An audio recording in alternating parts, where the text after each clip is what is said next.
बिस्मिल्लाहिर्रहमानिर्रहीम। लो जी माड़े संगियो साथियों दोस्तों बाबा अल्लाह खैर करे। बिल्कुल जनाब प्रोग्राम मिठियां गल्लां नाल सन अपना मेज़बान लाला फारूक हाजिर खिदमत है। दोस्तों एक खूबसूरत जी और बड़ी ज़बरदस्त जी गल है कि अपनी माँ बोली जी जबान होनी है ना, यकीन करो कि वो कौमां हमेशा फायदियां च रहनियां जड़ियां कौमां अपनी माँ बोली ज़बान की, अपनी तारीख की, अपनी सकाफत की, अपने तमदन की नहीं भुलनियाँ और वो कौमां कदे तरक्की नहीं कर सकनियाँ जड़ियाँ अपनियां सारियां चीज़ां भुली जानियां। बेशुमार नौजवान इत्थों इलम हासिल करी के बहुत सारियां डिग्रियां लेके एंड उन्होंने मुस्तकबिल क्या होना है कि वो फिर गोरियां ने मुल्कों या गैर मुस्लिम ममालिक लगे जाने, तो उत्थे फिर एक नए सिरे तो जिंदगी ना आगाज़ है जड़ा जिंदगी ना सफ़र है जड़ा वो शुरू कर रहे हैं। एक नौजवान कितनी खूबसूरत तकरीर करना पिया और ये बच्चा अल्लाह पाक इसकी ज़िंदगी दिया कि अपनी माँ बोली ज़बान च खूबसूरत तरीके नाल ब्रीफ कर सकना। अच्छो तकने इसनी वीडियो। सजनों ते बेलियो सलाम ते रब दियां रहमतां। ये मेरे वास्ते वड्डे मान ते इज्जत दी गल है जो अज तुहाडे नाल माँ बोली च गल्लां करन दा मौका मिलिया। परदेस नालों देश चंगा, यानी घर दी अद्धी ते बाहर दी सारी।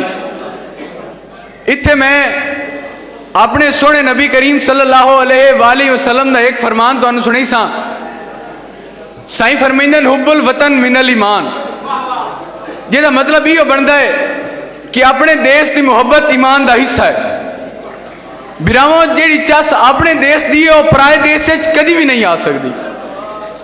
ये ठीक है जो हालात के सताए हुए कड़मे रोशन मुस्तकबिल दे सुफने अखियां सजा के परदेसां नूं टुर जांदे ना उत्थों दी उन्हां नूं बोली आउंदी है ते ना ही उत्थों दी रतल दे बारे जानदे। बस जे मत्थे वाला चंगा होया तो कोई जुगाड़ लग गया, नहीं तो घर का सारा हलो तलो वंजा वंजू के धक्के खा के ते वापस आ जांदे। ते जेड़े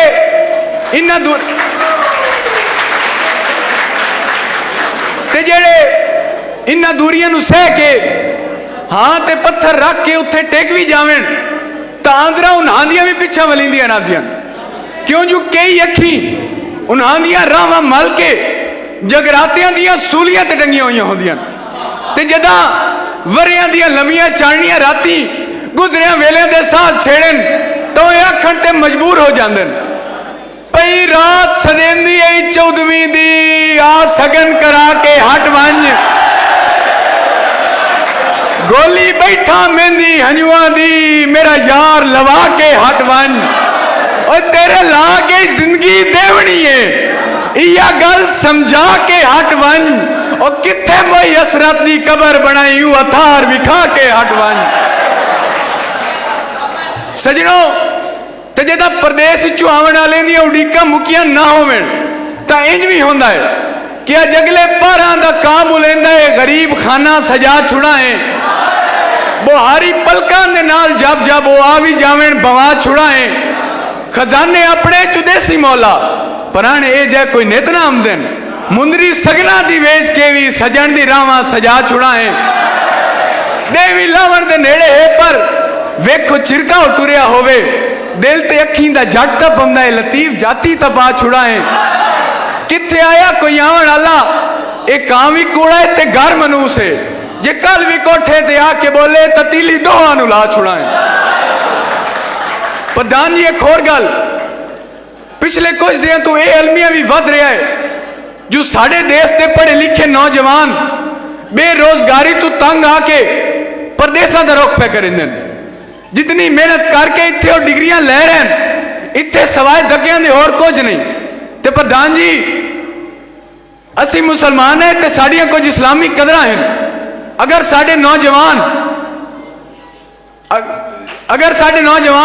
यूरोप या किसी दूसरे गैर मुस्लिम मुल्क ही वसेरा करेंदन तो उत्थों दियां मेमन नाल उन्हां दियां शादियां होंदियां तो यकीन जानो उन्हां दी औलाद दा कोई मुसर नहीं होंदा, ना वो अंग्रेज होंदे ते ना मुसलमान। ते प्रधान जी अगर वो किसी इस्लामी रियासत लगे जावन तो उत्थे उन्हां दे नाल जानवरां तो भी बुरा सलूक किया जाता है। साढ़े नाम निहाद इस्लामी बिरादर मुल्क लोग उन्होंने तासुब दी नजर नाल वेदन। प्रधान जी उत्थे उन्होंने कई मुसीबतों का सामना करना पड़ता है। अगर उत्थे बीमार हो जावन तो उत्थे उन्होंने कोई वली वारिस नहीं होता। ते अगर अपने देश से उन्होंने कोई मसला परेशानी बने तो माँ प्यो अपना सकून तक भुल जाते हैं। लगते लेंदे छां करके आ वेंदे ते इतने लगदे लेंदे दा प्यार वेख के अद्धा बंदा तो उंज घुल जाता है। तो जिस नतीजे ते मैं पहुंचया कि वड्डे अपनी थार ते बारे होंदे जे हल्ले तबाह न रहांदे। सजनों, इस मिट्टी का साथे कर्ज है और मायूसी गुनाह है। उम्मीद ते दुनिया कायम है और मेरा आज के नौजवानों ने मशवरा है कि जिवें दा वक्त होवे औख सौख बर्दाश्त करके इत्था ही हाथ पैर मारो, क्यों जो जेड़ा खुदा उत्थे वह खुदा इत्थे। सोना रब इत्था ही वसीले बनी सी। नजूमी ना डरावे दे असाकू बदनसीबी दे, जिदा हाथां ते छाले थे लकीरां खुद बदल वैसे।